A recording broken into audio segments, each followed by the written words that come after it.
Hello everybody, my name's Mary. I'm one of the proud owners of BFF Coffees. And one of the questions that I'm asked quite often is what is the best way to brew your coffee?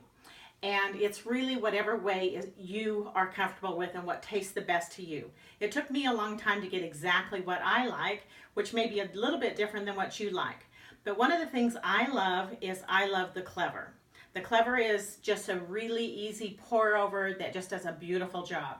So I'm just going to quickly show you exactly how that works. The first thing I do is I have my water at 200 degrees, which is just barely below boiling, but pretty boiling. And I'm going to go ahead and moisten my filter just to make sure it seeps in nicely. Now the great thing about the Clever is to get rid of this water that I've got in there, I just have to put on top of a cup and it automatically drains out. The next thing that I've done is I have pre-ground my beans to it's between a fine and a medium, so it's a little bit finer than maybe what you might see in a lot of grounds, but I like mine really quite fine. And you want to make sure that you grind the beans no more than an hour before you're going to use them. I mean, I ground these literally like 2 minutes ago, but that's the peak of freshness.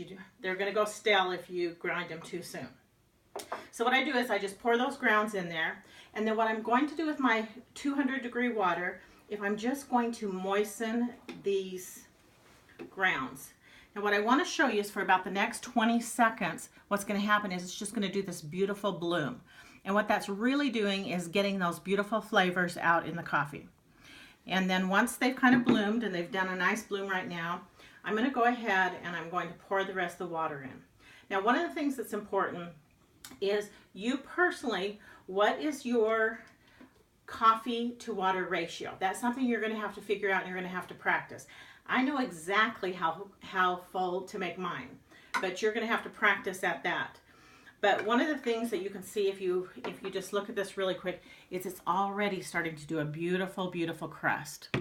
So I'm going to put this lid on it and I'm going to let it stay here for 3 minutes. About 3 minutes. Sometimes it can go to 4 if you want it to, but you really don't want to go past 4. But once you open this up after the 3 to 4 minutes, you're going to be able to take your spoon and kind of break that crust and just kind of move it back and forth. That just gets all of those flavors going through. Then you put it on top of your cup and let it drain out, and I'm telling you, you have an absolutely perfect cup of coffee.